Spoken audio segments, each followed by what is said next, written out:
Hello everyone and welcome back to UGC NET mentor. I hope you all are doing well. Guys, video में आगे बढ़ने से पहले मैं आपको बता दूं कि मैं इस चैनल पे आपको यूजीसी नेट से रिलेटेड सारी अपडेट देता रहता हूं। साथ ही किसी कॉलेज में असिस्टेंट प्रोफेसर, असिस्टेंट रजिस्ट्रार या पीएचडी एडमिशन के फॉर्म निकलते हैं तो इस सभी से रिलेटेड अपडेट आपको यहाँ पे मिलते रहते हैं। सो गाइज, मेक श्योर आप इस चैनल को सब्सक्राइब कर लें, साथ ही बेल आइकन प्रेस कर लें ताकि आपको अपकमिंग वीडियोस के सभी नोटिफिकेशन मिलते रहें।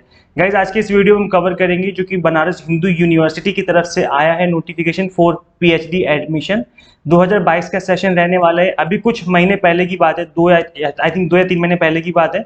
यहाँ से नोटिफिकेशन आया था, दैट वाज 2021 का नोटिफिकेशन था। बिकॉज कोविड की वजह से 2021 का जो प्रोसेस था काफी लेट हो गया था। तो अभी 2022 वाला जो है वो आ चुके हैं फॉर्म, और इसकी कंप्लीट इन्फॉर्मेशन मैं आज की इस वीडियो में कवर करने वाला हूँ। मेक श्योर कि आप आराम से तसल्ली से पूरी वीडियो देख लो, आपको सारी चीजें समझ में आ जाएंगी किस तरीके से अप्लाई करना है और मिनिमम क्या क्या रिक्वायरमेंट यहाँ पर मांगी गई है। तो चलिए स्टार्ट करते हैं, फटाफट से समझते हैं। गाइज, ये जो इन्फॉर्मेशन बुलेटिन है ये बीएचयू की ऑफिशियल वेबसाइट से डाउनलोड किया हुआ है मैंने।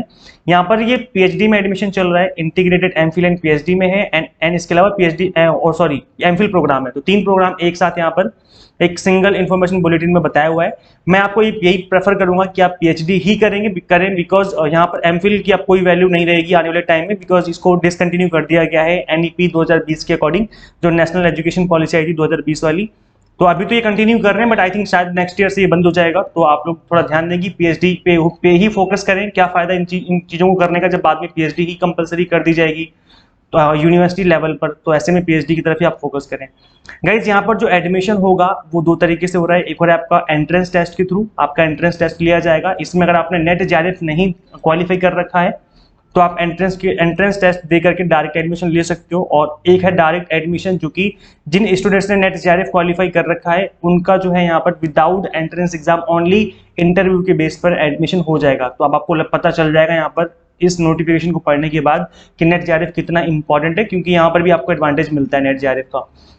देखो, एग्जाम की जो डेट है वो 25 जून है। इन्होंने पहले ही बता दिया कि जो एग्जाम की डेट है 25 जून रहेगी। तो आप लोग इस एंट्रेंस के लिए प्रिपरेशन स्टार्ट कर दें, बिकॉज आप 25 जून बहुत ज़्यादा टाइम रह नहीं गया है।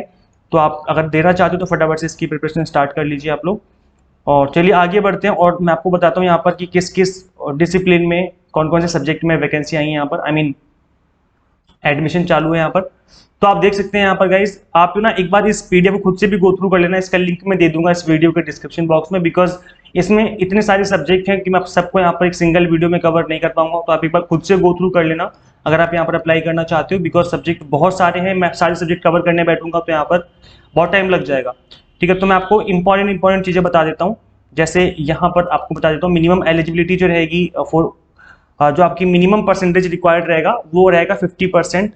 और इसके अलावा गाइस, वैसे अलग अलग डिसिप्लिन का अलग अलग मांगा हुआ है। मैं बता दूं कि कॉमर्स की फील्ड से अगर आप अप्लाई कर रहे हो तो वहाँ पर 50% मार्क्स मांगे गए हैं। अगर आप एमबीए कर चुके हो और उसके लिए अप्लाई कर रहे हो, जैसे मैं आपको दिखा दूं, जैसे यहाँ पर आप देख सकते हैं, अगर आप कॉमर्स की फील्ड से एमकॉम वगैरह कर रखा है तो यहाँ पर मिनिमम 55% मार्क्स आपकी होनी चाहिए पोस्ट ग्रेजुएशन में। और अगर आप 4th सेमेस्टर में हो और अपियरिंग में, मतलब आई मीन आपके एग्जाम हो चुके हैं तो भी आप अप्लाई कर सकते हो। एग्जाम हो चुके हैं तो अप्लाई कर सकते हो, जस्ट अभी 4th सेमेस्टर में आए हो तो नहीं कर सकते अप्लाई। जैसे management faculty of management studies है, अगर आपने कोई जैसे एमबीए वगैरह कर रखा है तो यहाँ पर 60% मांगा हुआ है।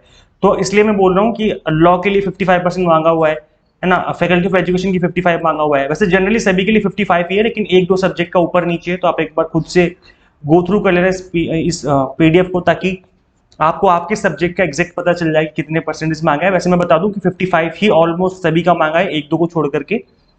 इसके अलावा गाइस, मैं यहाँ पर जो इंपॉर्टेंट इन्फॉर्मेशन है उन चीजों को कवर कर देता हूँ। बाकी आपको पता है एससी ओबीसी के लिए रिलैक्सेशन रहता है, तो आप उसको एक बार, वही सब कुछ लिखा हुआ है, आप एक बार खुद से भी पढ़ लेना कि भाई 5% का जो है रिलैक्सेशन दिया जाएगा सभी को। तो ये चीजें वही चीजें मेंशन है कि जो रिजर्व कैटेगरी से हैं उनको यहाँ पर रिलैक्सेशन मिल जाएगा। यहाँ पर सीट्स बताई गई कि किस कैटेगरी में कितनी सीट्स हैं, जो मैक्सिमम इनटेक है। तो यहाँ पर आपको चेक कैसे करना है, जैसे अरबिक अगर हम बात करें इस सब्जेक्ट की, तो यहाँ पर मैक्सिमम इनटेक बता रखा है, मतलब इतने एडमिशन ये लेंगे। तो आरईटी का मतलब है कि जो एंट्रेंस एग्जाम के थ्रू लिया जाएगा एडमिशन, वो 2 सीट्स रहेंगी, और एग्जाम्प्टेड वाली जो है वो 3 सीट रहेंगी।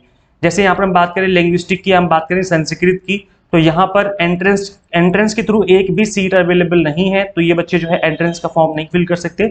अगर आपने नेट जेआरएफ कर रखा है क्वालिफाई तो ही आपका एडमिशन होगा, अदरवाइज आपका इस यूनिवर्सिटी में एडमिशन नहीं होगा, अगर ओनली एंट्रेंस की बेस पे देना चाहते हो। तो ये जो चीज़ें आपको पढ़नी है, एक बार गो थ्रू करनी है कि क्या आपके सब्जेक्ट में ऐसा कुछ है नहीं है। जो फेमस सब्जेक्ट जैसे कॉमर्स का है, जैसे मैं कॉमर्स की फील्ड से तो मैं इसका बता देता हूँ। कॉमर्स में आप देखेंगे कि एंट्रेंस के थ्रू 10 सीट्स अवेलेबल हैं और नेट जेआरएफ वालों के लिए 10 सीट्स अवेलेबल हैं। तो इस तरीके से किसी किसी में तो जैसे ये म्यूजिकोलॉजी, इसमें 0 सीट, इसका मतलब है कि इस साल इस सब्जेक्ट में एडमिशन नहीं लिया जा रहा है। अब इसका मतलब ये है कि गाइज ऐसा नहीं कि सब्जेक्ट यहाँ पे अवेलेबल नहीं है, सब्जेक्ट अवेलेबल है, लेकिन जो आपको गाइड करेंगे ना, जो प्रोफेसर होते हैं गाइड करने के लिए, वो प्रोफेसर अवेलेबल नहीं होंगे। हो सकता है कि फ्री ना हो, मतलब वो ज़्यादा ही बिजी हो इस सेमेस्टर में, या फिर हो सकता है कि उन्होंने कहीं या फिर रिटायर हो गए हों, या फिर हो सकता है कि अभी कुछ भी, मतलब कुछ भी कुल मिला करके, कि कहने का मतलब ये है कि उस सब्जेक्ट के अंदर अभी जो आपके गाइड हैं वो अवेलेबल नहीं है, चाहे वो रिटायर हो गए हैं, चाहे वो बिजी हैं किसी काम में। तो इस पर्टिकुलर सब्जेक्ट में एडमिशन नहीं होगा इस साल, क्योंकि गाइड होना जरूरी है। गाइड ही आपको पीएचडी करवाते हैं, आपकी हेल्प होती है उनसे। तो अगर वो अवेलेबल ही नहीं है तो सीट्स आपके लिए यहाँ पर 0 दिखा दी गई हैं। बाकी आप लोग अपनी सीट चेक कर लेना, मैंने आपको सीट चेक करने का तरीका बता दिया है, किस तरीके से चेक करना है। तो इस बार सीट्स कैसे चेक करेंगे देख लेना आप लोग, ठीक है। नाउ गाइस हम इसके अलावा चेक करेंगे कुछ और इंपॉर्टेंट चीजें, जैसे कि एग्जामिनेशन फीस क्या है, फेलोशिप अवेलेबल है, तो मैं उसके बारे में बात कर लूंगा। पहले हम बात करते हैं एंट्रेंस टेस्ट की। तो आप जैसे कि देख सकते हैं कि जो एंट्रेंस आपका 2 स्टेज होगी, टेस्ट ए होगा दैट इज रिटन एग्जाम होगा आपका, और टेस्ट बी होगा दैट इज इंटरव्यू।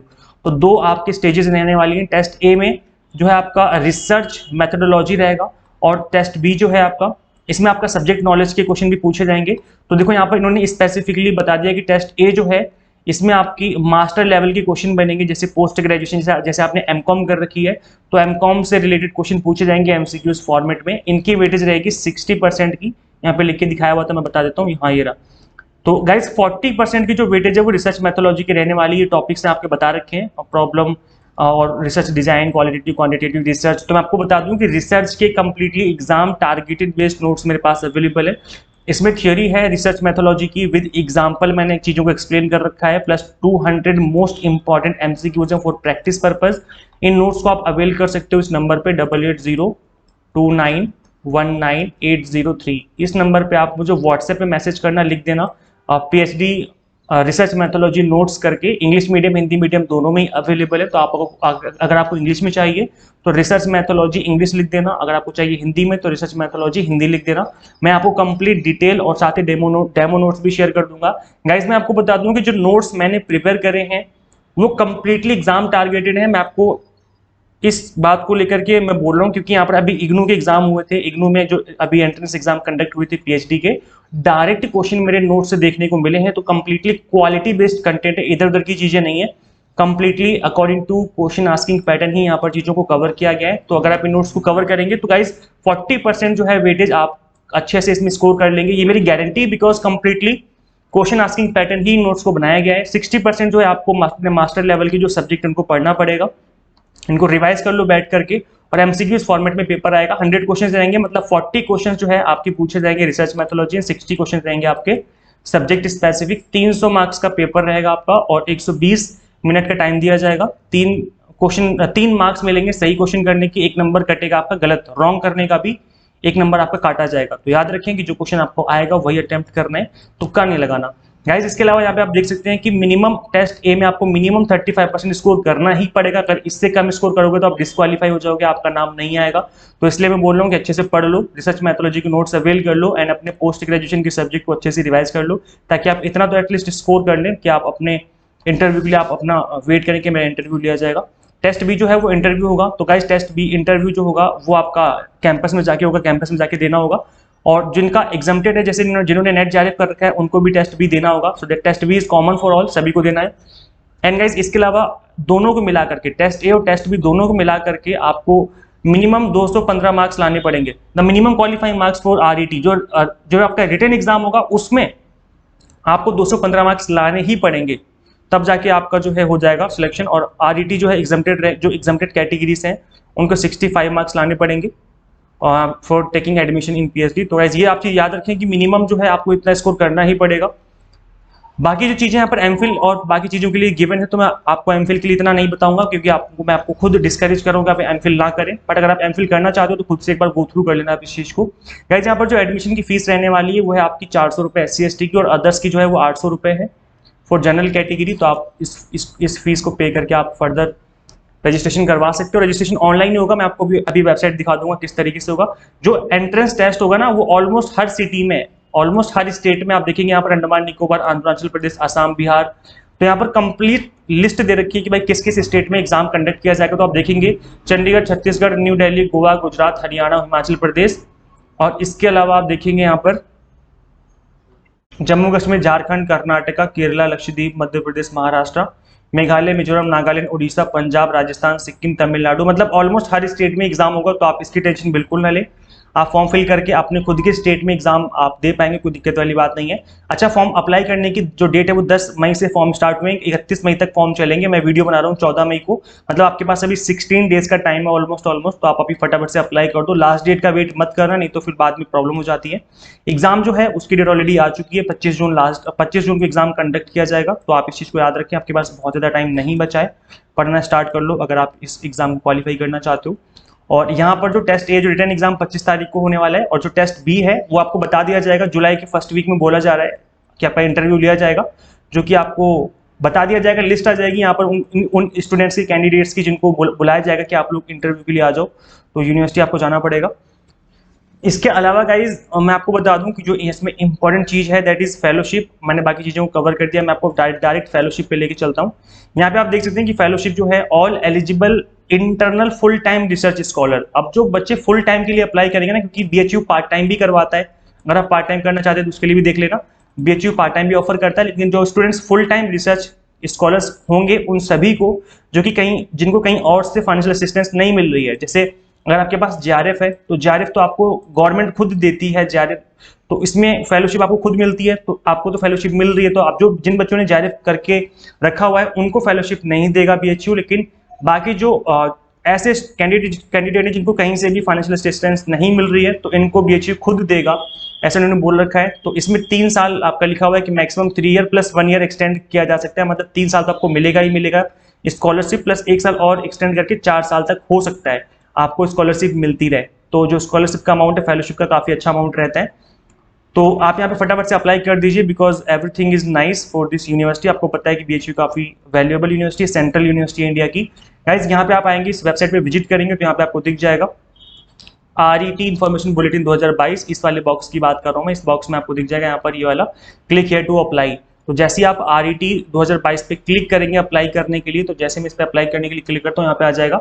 अब देखो यहाँ पर गाइस दोनों को रजिस्ट्रेशन करवाना जरूरी है। अगर आप एंट्रेंस एग्जाम देना चाहते हो तो इस पर क्लिक करना, और अगर आपने नेट जेआरएफ क्वालिफाई कर रखा है, अगर आप एग्जाम्प्टेड हो तो भी आपको रजिस्ट्रेशन करवाना पड़ेगा। तो आप यहाँ पर ही करें आकर के रजिस्ट्रेशन, कहीं और वेबसाइट पे विजिट ना करें, कभी सरकारी रिजल्ट पे देख रहे हो। सपोज करो मुझे एंट्रेंस एग्जाम देना है तो मैंने इस पर क्लिक करूंगा और यहाँ पर ऑप्शन आ जाएगा रजिस्टर योरसेल्फ करके, यहीं पे क्लिक करके आप फर्दर फॉर्म फिल कर सकते हो। बाकी कोई इशू नहीं आएगा, ईजी है फॉर्म फिल करना, कोई इतना टफ काम नहीं है। और अगर सपोज करो मैंने जेआरएफ क्वालिफाई कर रखा है तो यहाँ पर इस वाले पे आकर के आपको अप्लाई करना। ये एग्जाम्प्टेड कैटेगरी वाले बच्चे हैं जिन्होंने नेट जेआरएफ क्वालिफाई कर रखा है, तो वो उन स्टूडेंट्स को भी यहाँ पर क्या करना पड़ेगा, रजिस्टर करना पड़ेगा अपने आप को। सो गाइस ये था मैंने आपको बता दिया। इसके अलावा अगर आप नेट जेआरएफ की प्रिपरेशन कर रहे हो तो आप हमारी ऐप इंस्टॉल कर सकते हो। ये ऐप नेट जेआरएफ की प्रिपरेशन के लिए है, ये पीएचडी के लिए नहीं है। अगर आप पीएचडी के लिए अप्लाई कर रहे हो तो आप इस ऐप को इंस्टॉल ना करें, बिकॉज ये जो ऐप है वो यूजीसी नेट जेआरएफ के प्रिपरेशन के लिए। तो अगर आप यूजीसी नेट जेआरएफ के एग्जाम के लिए प्रिपेयर करें तो आप इस ऐप को इंस्टॉल कर सकते हैं। Completely exam targeted based crash course available है, वीडियो लेक्चर्स है unit wise, topic wise, plus mock test है unit wise, plus PDF format में स्टडी मटेरियल एक सिंगल प्लेस पे आपको सारी चीजें मिल जाएंगी, और कंप्लीटली एग्जाम टारगेटेड सब कुछ रहने वाला है। इस ऐप को इंस्टॉल कर लेना। इसका लिंक मैं इस वीडियो के डिस्क्रिप्शन बॉक्स में, कमेंट बॉक्स में दे दूंगा। गाइस मिलते हैं नेक्स्ट वीडियो में, till then keep watching UGC NET mentor. Thank you so much.